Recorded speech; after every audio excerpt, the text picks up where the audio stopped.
This is Knights of the Nerd Republic, episode 52.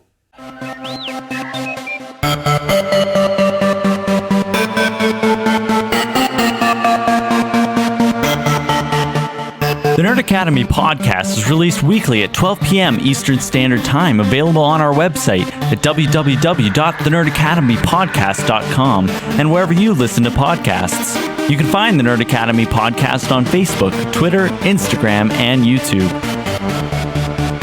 You can also help support the show by going to patreon.com/The Nerd Academy podcast, where every donation allows us to bring you more exciting content every week.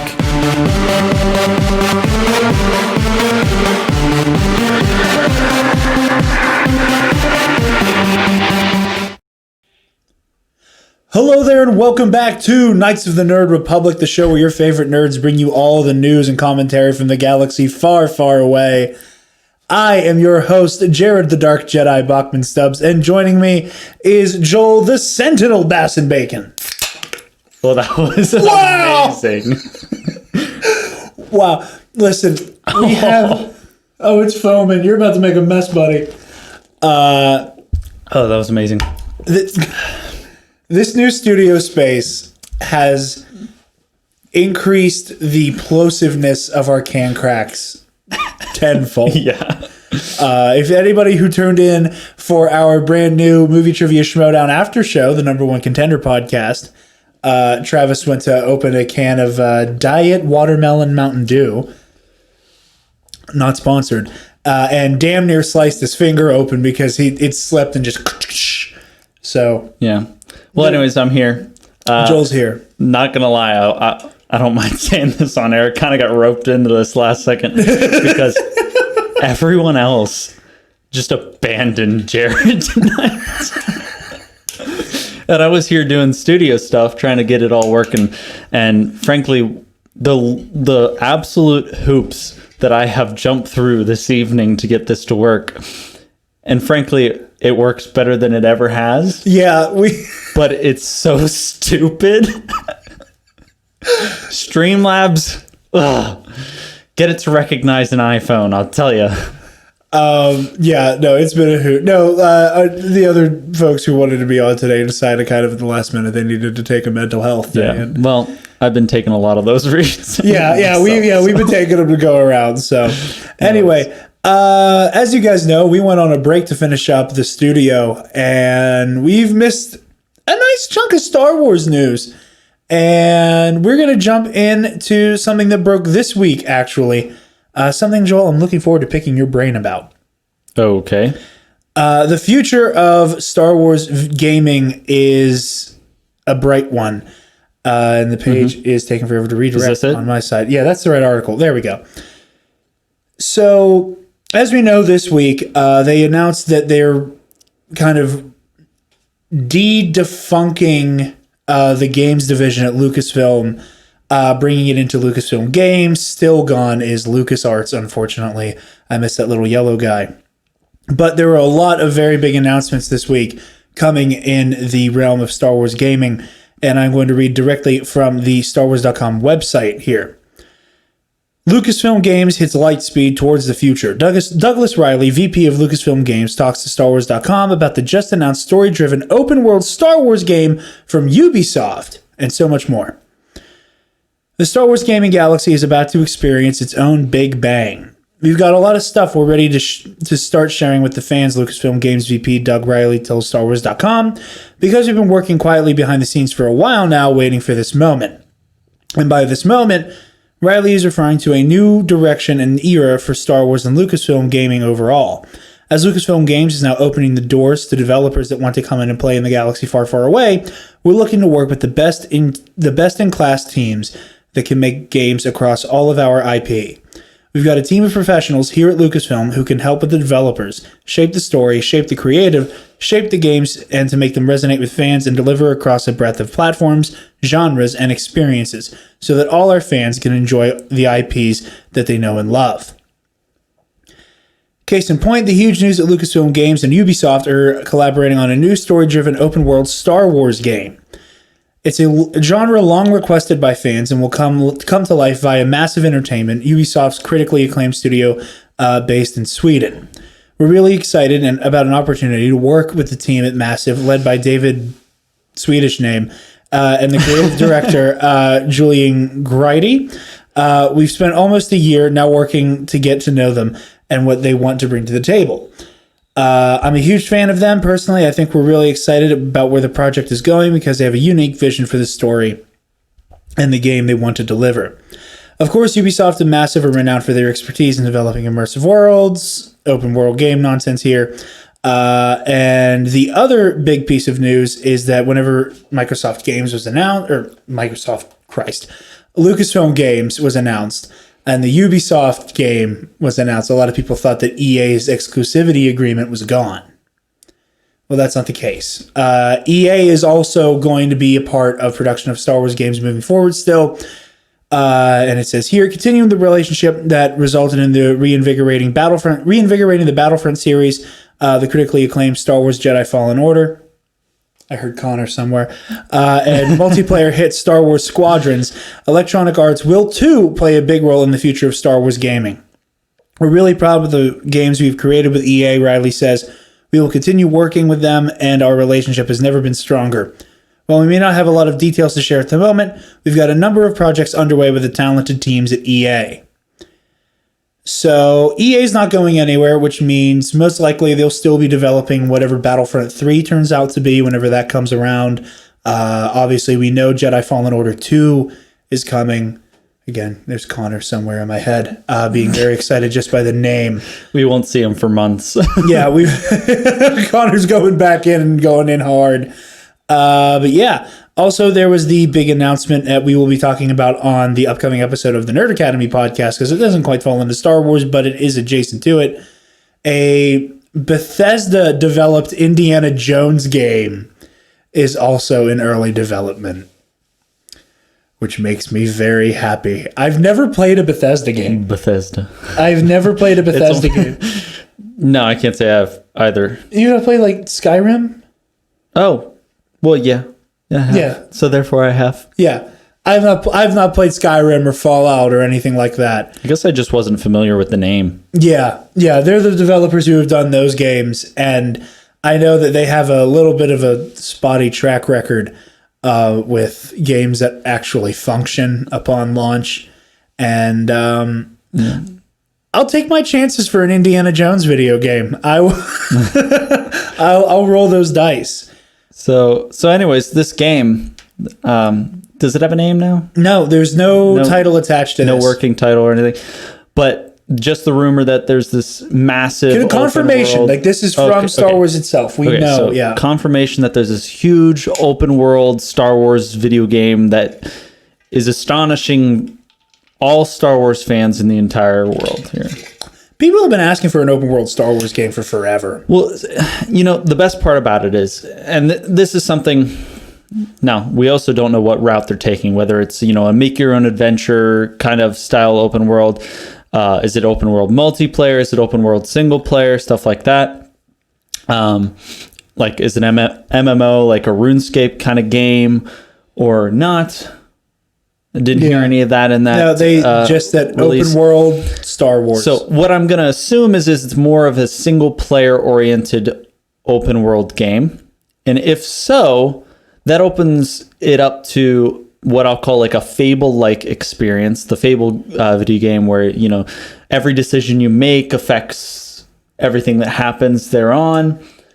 And I would spend years playing this game if that's the case. Me too. And I would not be able to put it down. I will be very disappointed if they don't do anything like that. I don't know. It's just my preference. It's my favorite. One of my favorite games is Fable, the Fable series, the three Fable games. Yeah, I think that's a great benchmark. I also wouldn't mind. Obviously, Travis and I are coming off of a harrowing experience trying to beat Assassin's Creed Valhalla. Yeah, well, which both of us have. Review coming on the Nerd Academy at some point. We finally did it, thank Christ. But something akin to like the Assassin's Creed open world. What is really fascinates me with this, is I very badly want to know what era of Star Wars we're going to be playing around with. Yeah. Well, maybe all of them. Maybe all of them. If it's something like Fable and you're kind of like charting your experience through the galaxy, just start at original trilogy. No, start at prequels even. Okay. And the whole experience of the entire game takes you through the timeline of, say, the whole Skywalker saga. Right, the Skywalker saga. So you could find yourself doing things for Obi-Wan Kenobi or working with him in the Jedi Council. Like, granted, there are certain liberties that are then taken where you're saying, okay, this game is a Star Wars game, but you are going to make it different. Like, things are going to occur. Maybe there's a separation between what's considered canon and what's not. That's my other thing with doing something like Fable. Like, that's the whole thing, is we don't actually know what Cal Kestis's canon lightsaber color is at this point. Because like he starts the game with blue because it's Jarod Tapal's old lightsaber. Mm-hmm. But then there's that mission on Ilum where you get to actually build, like, choose your kyber crystal. Yeah. And there's no actual, like, because you get to choose it, mm-hmm. you don't actually know canonically what color Cal goes to face the second sister and Darth Vader with. Uh-huh. And I think that's an interesting thing that like Disney has made such a big point about keeping canon so clear cut. Mm-hmm. And there have been so few continuity errors that it would be really interesting for them to do a whole game that's like, this is tangentially canon, mm-hmm. and we're going to introduce things that will be canon here. Yeah.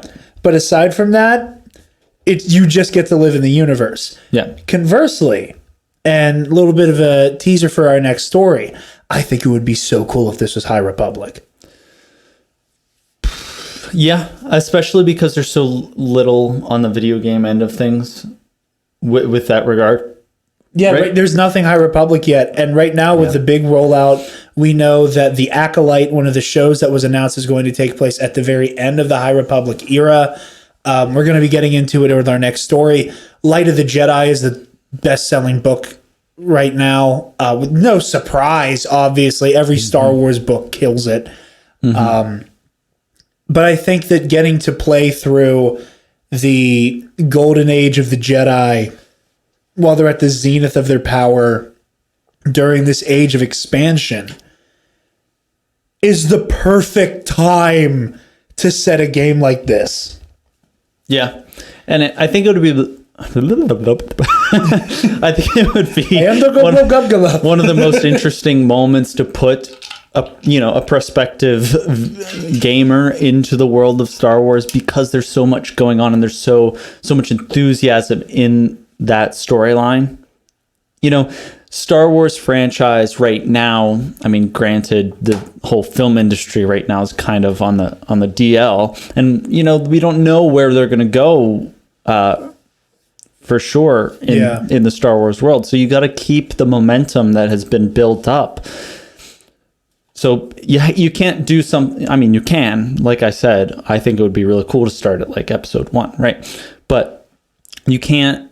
You might not be able to do that because people have seen that story arc. They know what's going to happen. But I mean, a lot of people would love to be in that story. There's also something to be said for wanting to tell a story that you want to be canon by writ. And I think that like going into the High Republic sets you 400 years before the movies start. Mm-hmm. And again, this is like full bias for me. I just want to be able to experience this era. Like I have like an hour and a half, maybe 2 hours left of the Light of the Jedi audiobook. Yeah. I cannot get enough of the High Republic already. Like, I am so in love with the Jedi of this era. Like, not just like what they stand for, but just the in particular characters. And we're going to be doing a High Republic special episode soon to dive into Light of the Jedi and Test of Courage and the comic book as it's going right now. But like Elzar Mann, Avar Kriss, Bel Zittafar, Loden Greatstorm, these are just amazing Jedi. And maybe you don't play this open world game as one of them. Mm-hmm. I think that, again, make this the opportunity to finally have that create your own Jedi experience in a little bit more of a streamlined way. Because something like SWTOR, like Star Wars The Old Republic, that like massive MMO RPG is kind of inaccessible for a lot of people. There's a lot of moving parts. That's what's kept me from personally playing all of the Old Republic stuff. And I think to go the route of, again, like the first Ubisoft game that comes to mind with Assassin's Creed, to go that route of you can customize everything here. It's just different from a SWTOR games like that that are a little bit inaccessible. But regardless, this is great news. You know, I personally have forgiven EA for the Battlefront 2 fiasco. I know a lot of people haven't. I know a lot of people still have a lot of bad will towards EA. I don't blame them for that. I'm kind of over that whole fiasco. Yeah, Joel's like, nope, not happening. Sorry. But I think the way that they ended up kind of resurrecting Battlefront 2 gave them a lot of credit for me. Star Wars Squadrons was phenomenal. And again, I know it's a meme at this point, but like Jedi Fallen Order is kind of amazing. Yeah. So yeah, I'm very excited for this. Fingers crossed we finally get that Star Wars fighting game I never shut the hell up about. Maybe. Here we go. It might... Were you on for that episode? No. Where I gave my elevator pitch? Even if I was probably not paying attention. Okay. I'm not going to get all the way into it, but just follow me on this. Okay. A Star Wars fighting game that's kind of a clone of Soul Calibur. Weapons-based combat. Yeah. You limit it to Force wielders and lightsaber wielders. See, the thing here's is, your that's title? such a niche. Star Wars Duelist. Boom. Tell me that game does not go platinum in a week. Well, are you aware of the VR Star Wars game? The like Tales from Galaxy's Edge or whatever it's called. I don't even know what it's called. There's a VR Star there's Wars a game. bunch. There's like Vader Immortal. Okay, I played that. I played all through however many chapters there were. Amazing experience. 100% amazing experience. So cool. So did you piss your pants when you had to go toe-to-toe with Darth Vader? No, I had a great time. I beat the shit out of him. No. Joel's like, yeah, what's up? Sandy Lowground, pull up, bitch. What's up? But anyways, the only way that I feel that duelist style game would work is if it was a VR game. It has to be a VR game. We're in that point where if you want to push the envelope, that's where you go. I would not. Here's the reason why I don't want to see that. I think once that happens, other fighting games are going to try really hard to introduce a VR element, and I don't think it's going to work. Well, the thing is they've already done it for Star Wars. You know They've done it for Star Wars games. I mean, like a straight up, like a fighter, like Soul Calibur or Mortal Kombat, where it's about like combos and pattern recognition. But again, and I think I was starting with saying was that such a niche style of game, and there's like only a certain audience that enjoys that style of gameplay, that I don't know if it would go over with the mass community. I think fighter, and I know like I like Soul Calibur is probably the most niche fighting game. And I use it as like a benchmark because weapons based combat. But I think that if you slap Star Wars on something, it will bring a crowd. Look at Star Wars Squadrons. I don't know very many people who are super into flight simulators. I know you enjoy that kind of thing. I very much do. But like most people, when they sit down to play a video game, their knee jerk isn't, I'm going to play like Jetliner Simulator or getting like a fighter jet game. That's not normally what they do. Battlefield 4. Well, stuff like that. And then Star Wars Squadrons drops, and then you have people who are ordering joysticks and yokes so that they can play it like they're actually piloting a starship. I love that. So I think that when you slap the Star Wars name on something, you will attract the crowd who wants to play it because it's Star Wars. You got a point there. And especially this day and age with how many, how popular it is with children, and they're all going to ask for it for Christmas. And yeah, and since it's Star Wars, and because it's Star Wars, like it's not going to be something as that is as much of a hard sell as Soul Calibur, because not only is it a fighting game, which I'll give you that ground, has a little bit more of a niche community, because for the most part, fighting games are really intimidating.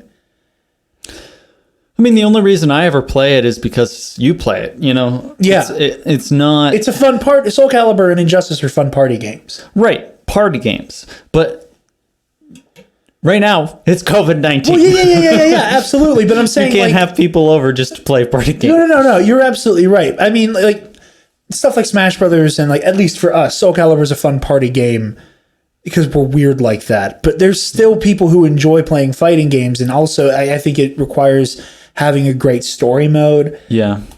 Like Soul Calibur 4 had a story mode that had cutscenes for every single character on the roster. Mm-hmm. Do that for, again, like I say Duelist, like it's actually a confirmed game. Do that for Duelist. Mm-hmm. We're like, okay, I'm going to do the Kylo Ren story mode and it's going to take me through the entire sequel trilogy. And at the end, I unlock Ben Solo as a bonus character.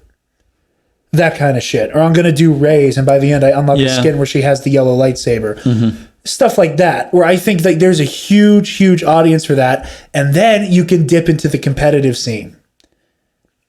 Yeah. And then you can get into like the esports area with Duelist. And like that would be insane. That would be insane for a competitive Star Wars esport. Yeah. That would be bonkers. And just watching it's like, oh, hey, here's like Mountain Dew Dorito Dust 3393 and he mains Count Dooku and like has this perfect record and he has this legendary match where he played with a broken thumb. Like you get all of like I love competitive fighting games and that was super reductive the way I just talked about that. Really insulting. I didn't mean it like that. I was trying to be funny. Injustice and Soul Calibur tournaments are some of the coolest shit to watch. I like that's still my pitch, and I think if we don't get a Star Wars fighting game, somebody at LucasFilm Games needs to be fired because it's been too long. We've gotten one. I don't know if you're gonna get it, man. I don't know. I don't think you're gonna get it. I need it. Moving Anyways, on. Yeah. Moving on to our next story. Like we said, Light of the Jedi is out. The first story in the High Republic Charles era. Soule? Yes. Yeah, the number one in hardcover fiction is Light of the Jedi by Charles Soule. Sales are great. It's sold out. Is that not crazy that they release Light of the Jedi and in a week it's already at the top? I just think that's insane. Yeah. I mean, you don't see that often in literature. At least I don't think so. No, I mean, again, Star Wars is a different beast because there's already like the huge fan. It's like a comic book. Yeah, it's not. I know it's not. Well, but it has that same following. Well, but that's the thing, though. Charles Soule specifically has the golden touch with Star Wars. When he's writing something Star Wars, that shit does not stay on a shelf for very long. This is the guy who did that Darth Vader comic that we always talk about loving. Yeah. He did that every issue, did Garbanzo. Mm-hmm. He wrote the Rise of Kylo Ren miniseries, which sold out every day upon release. Completely. So it does not surprise me that within a week, going into this new era of Star Wars, and as much as I love the new Disney era, be it TV, comics, games, books, everything that is the Disney era. I mean, I like every bit of it, but I love what they've done as a whole. This is probably the most original Disney has been with the Star Wars IP. And seeing him get to have his hands on it and it not be the allure of, oh, hey, he's writing a book or he's doing a comic about Vader or a comic about Kylo or the Lando or Obi-Wan and Anakin comic. It's his own characters, his own era, and he's making it. He's doing great, and I love to see that this is selling so well. I know the High Republic comics sold out. I was going to try to get up to the comic book shop, but it was gone before I could get to it. So I'm going to have to get that on Comixology so I can read it and stay up to date. But yeah, congratulations to Charles Soule. Congratulations to everybody at Star Wars Publishing. This is good shit. So I'll jump on this one because the link is the wrong link. Oh, okay. And I've already found it. So I mean, this one's a pretty simple one, and I also don't want to go off of this source. Oh, come on. No, they're very bad. Pick one. Comicbook.com if they're there. They're not there. Okay. Liam Neeson said that he wants to be in the. He wants to come back as Qui-Gon. I don't know if there's anything else on it, but he wants it on the Obi-Wan Kenobi show. It's a perfect place for him to be on. I mean, it makes sense. Yeah, Force Ghost. Yoda said whenever he sent him out, we could teach you to commune with those who have passed, and Qui-Gon has certainly passed. Unfortunately, I would love to see it. Did you see the clip of him on James Corden? No. He was on there and he was doing an interview, and he like reached around behind him and he picked up this wood block, right? And he was like, "This wood block has been to." I don't know why Liam Neeson sounds like Sean Connery, but he was like, "This wood block has been to Tatooine and back." And then he slowly turned it around, and it was his Qui-Gon prop. It was his lightsaber hilt, and he was showing it off and talking about how happy he was that he got to keep it. Also, the way I had the water bottle on the table earlier, I realized that we have 1, 2, 3 Nerd Academy logos on screen going right through. Just remember. Do we love ourselves? Yes. Station identification. So, I'm just reading the article, and it says, now, granted, I haven't been on the show often, so this has probably been covered, but if you didn't know, Anakin Skywalker, aka Hayden Christensen, was confirmed to appear in the series last month as Darth Vader. Yes. The fact that he's going to be in the suit still has me losing my mind. Right? It's like he's never been able to before, so yeah, why not now? They let him be in it for Revenge of the Sith, but like he hasn't gotten to like actually be Vader. Right. So that's cool. And then of course Liam Neeson, he was just like, well, what about me? Yeah. I mean, granted, I don't think there's been a single person really who in an interview has been like, hey, here's a Star Wars thing that's like tangentially related to the character you were in or you played in it. Do you want to come back? I can't say that I've seen a single actor say, no, I want nothing to do with Star Wars anymore. Right. I think they're too stupid to say no to that paycheck. Yeah. It's mouse money. Who's going to say no to mouse money? Yeah. So I would be surprised to see anybody say no to that. Moving right along, Joel, we're back in comic book movie territory a little bit here. Okay. So this is more your home. Kevin Feige talked a little bit about his upcoming Star Wars project. I'm going to try to hop through here to get to the bit where he was talking about... I don't like that reference. What was that? Comparing the pandemic to Thanos.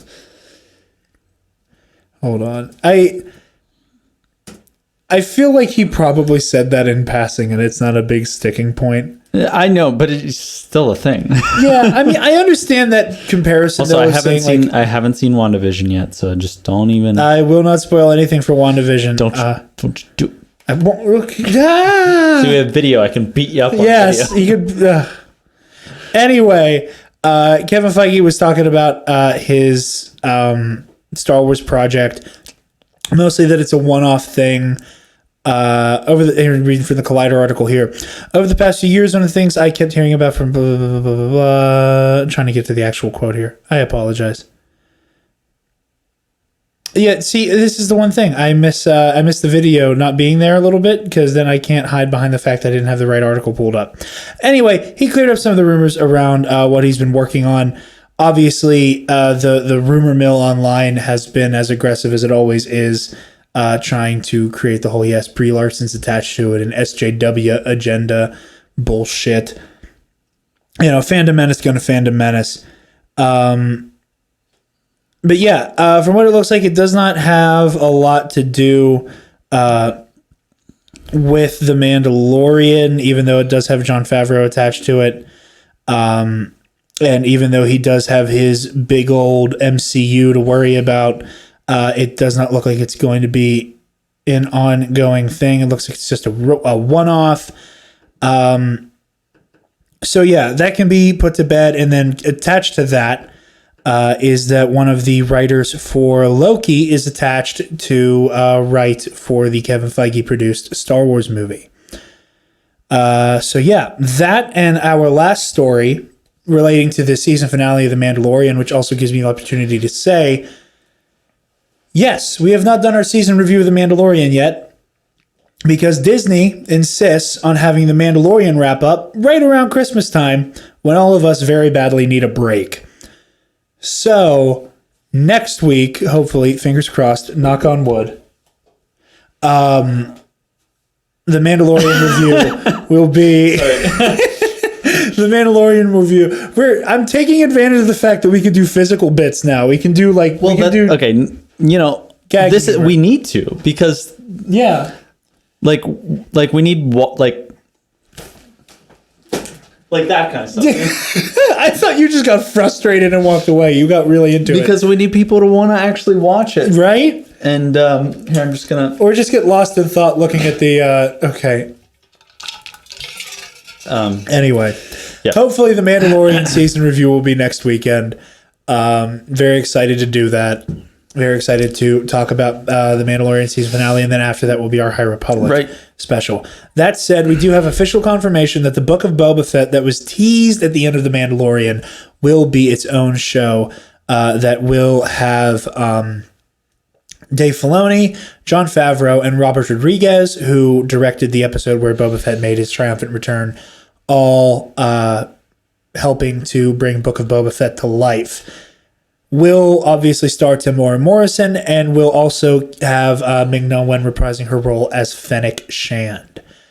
So no, the Book of Boba Fett is not just season 3 of The Mandalorian. They're not writing off Din Djarin. It's a whole new thing. It's a whole new show. Whole new stuff. And like with all the big announcements from the investors call, like November, December, how there were all those shows that got announced.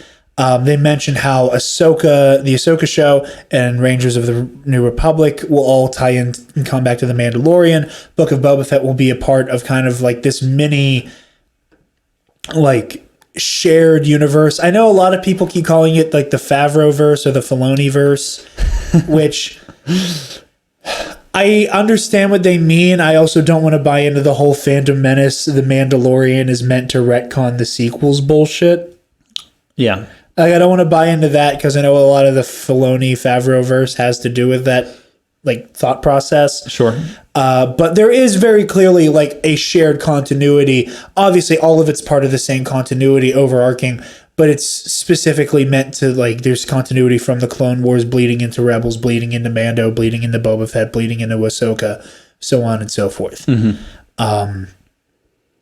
So yeah, Joel, how are you feeling? I don't remember if you were on for this episode where like the rumors about the Boba Fett show were abound and everybody was like, yeah, I could live with it. I also don't need it.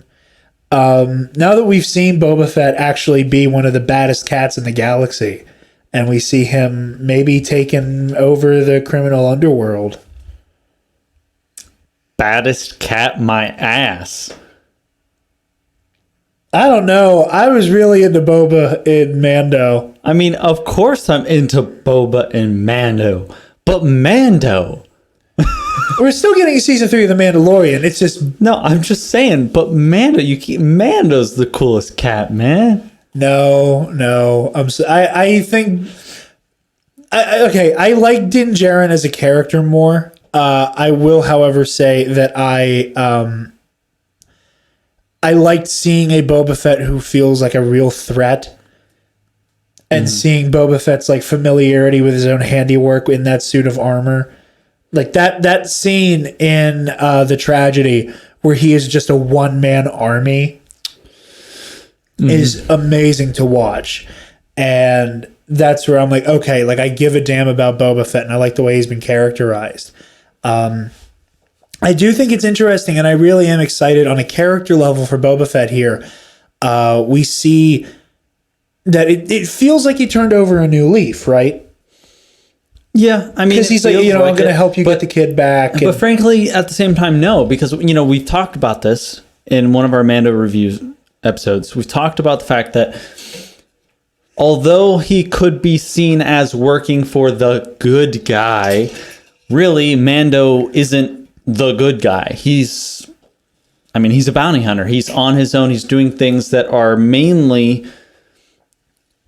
not necessarily for his benefit but for his interests.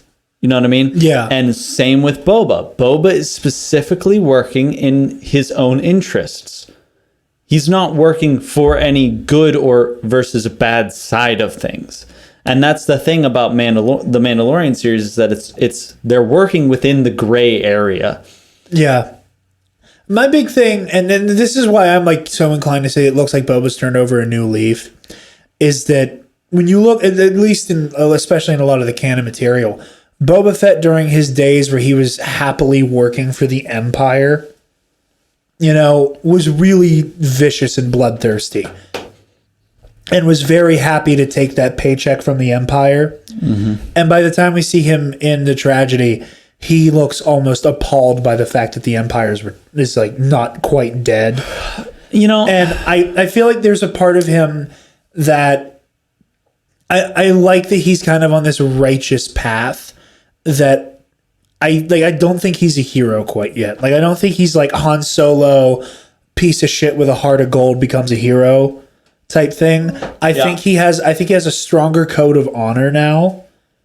And was like, I made you a promise that if you gave me my shit, I'd protect the kid, or the kid would be safe. Well, you gave me my shit, I'm going to help you make sure the kid's safe.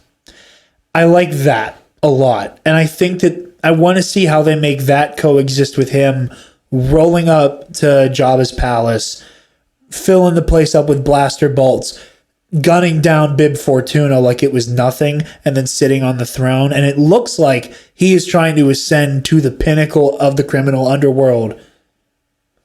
Exactly. So righteous my ass. Righteous is in like a thieves' code of honor type shit.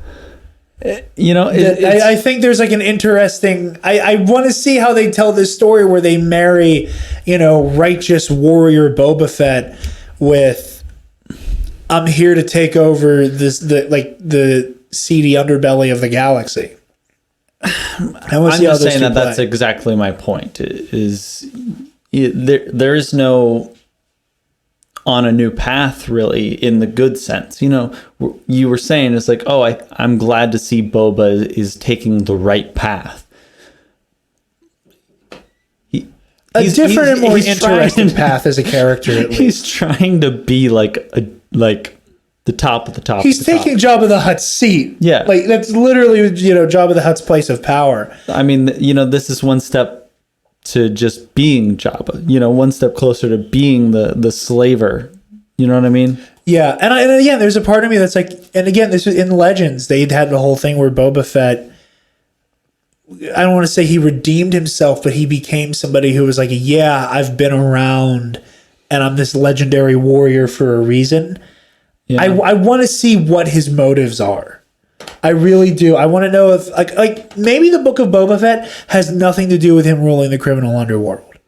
Maybe he just showed up to Jabba's palace with a chip on his shoulder, like, hey. And he just wanted to kill everybody. And he was like, you guys almost got me killed over Han Solo and his friends' bullshit. Yeah, okay, so you're right. We don't know, per se, whether or not Boba has an intention of actually becoming the leader or whatever. They made it look like that because he sat in the chair, right? And I think he does. I think Boba wants to be the new Dawn. And I love that he has this code of honor and he still wants to be like the new Dawn of the galaxy. Yeah. And so, but that being said, we don't know that for fact. Yeah. And it's very possible that he just wanted to go in there and kill everyone because they double-crossed him or something. And he was just like a show of power, and then he's just going to disappear off into... Now, see, I would then agree with you that he is taking a better path and the righteous path, in the sense if he denounces that throne that he took. You know what I mean? Like where he he went there just to kill everybody and then he left, kind of thing. Yeah, I don't know. I really want to. I want to see this become like a crime thriller with Boba Fett. I want to see probably will be. It's like mob boss kind of thing. Yeah, and I want to see him be like, okay, like I'm in charge and we're going to do things my way. So we're not going to be involved in the slave trade like the Hutts were. I mean, we'll see. Yeah, and like I want to see him like be a true anti-hero. Yeah. where it's like I'm gonna roll in the mud with the pigs, but I'm still here to slaughter the pigs. And that is what I want to see from him, and see him be this. I want to see him be far more interesting than just Darth Vader's favorite gun. We'll see. And I think we're on the right path to that. With that, that's all we have for you guys this week. Look at that. Yeah. It was just about an hour. Yeah, just about. Yeah. Thank you guys for listening. Obviously, we're going to do like the social media and everything, but it's been a lot of fun getting these first rounds of episodes out with the new studio on camera. This is great. We've been chomping at the bit for people to see what we've been working on. And I hope this episode goes really well. Yesterday should have been the first episode that went out that everything was good and the video had no issues. I watched it this morning myself. Actually, no, that went out today. But it will be yesterday for those who are listening to this episode. At time of upload. Yeah. And granted, because it's exclusive to patrons still right now, nobody has seen the first episode of Movie Club yet.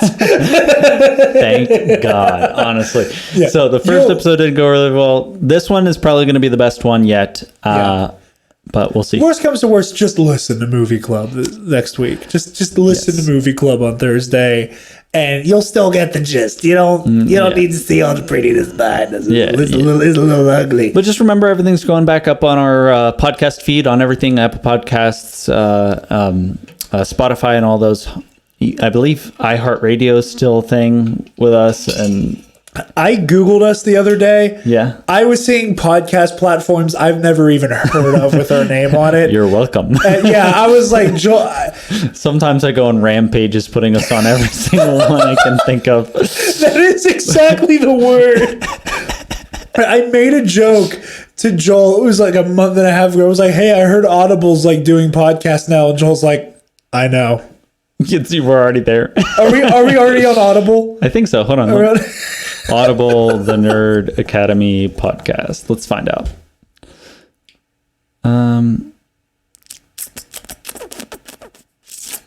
No, but I know we're on. I'm pretty sure we're on Amazon Music.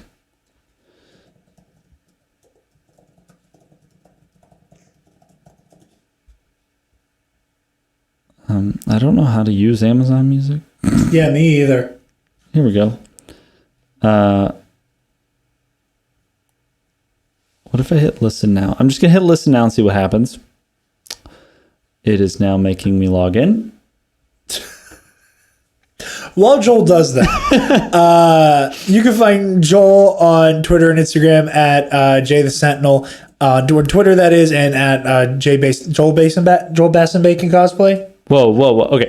Hi, you can find me on Instagram at Bass and Bacon Cosplay and on Twitter at Jay the Sentinel. And admitting the alliance with Star Wars fanatics. No.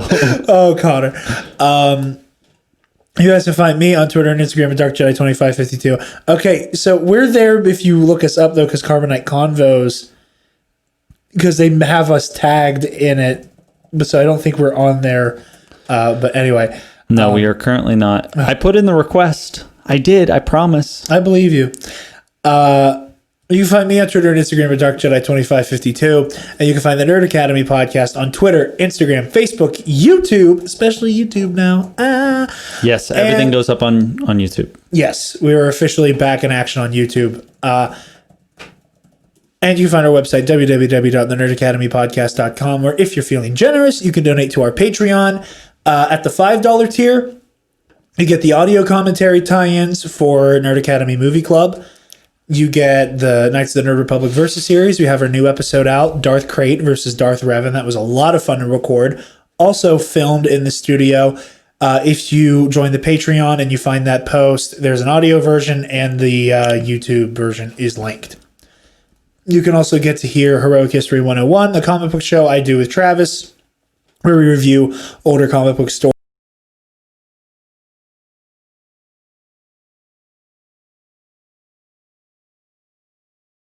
Campus life.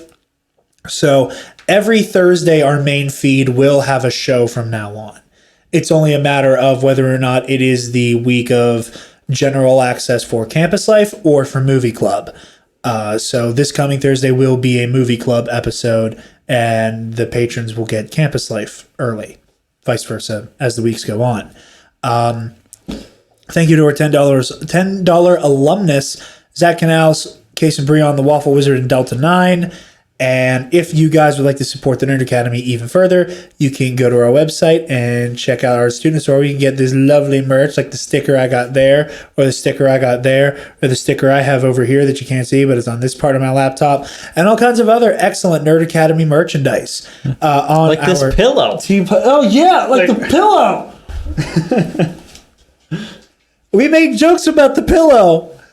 And then we got a pillow. Man. Yeah, that's the biggest size for the pillow. For yes, there's a Grogu for ratio. Jesus Christ! I thought you were falling off the chair. No. Nope. Yeah, you get all manner of Nerd Academy goodies. And yeah, thank you guys so much for listening. Thank you so much for all the support we've been getting. I've been hearing very nice things about the rollout for the new studio and the new format. New release schedule. We're putting in a lot of work. I should probably start doing an ad roll for the shows as well. Nerd Academy podcast comes out on Tuesdays. Campus Life and Movie Club, depending on the week, on Thursdays. The number one contender podcast, our new Schmodown after show, is on Saturdays, and then Knights of the Nerd Republic on Sundays. A huge shout out to a wonderful individual who does our graphics design, who stayed up very late with me last night trying to get our Facebook profile, or the page banner, to fit properly, which is so much more difficult than it should ever be. Yes, she made the one we had on Twitter before the new schedule one that Liv had made. I tried to use the Twitter version on Facebook and it didn't work, and I just kept forgetting to tell her, and I was like, wow, this is really stupid that this is this difficult. Yes, it has to be the perfect size. Anyways, so thank you so much. We appreciate it more than you know. So yes, absolutely. With that, thank you so much for listening. We are honored that you have joined us, and may the Force be with you always.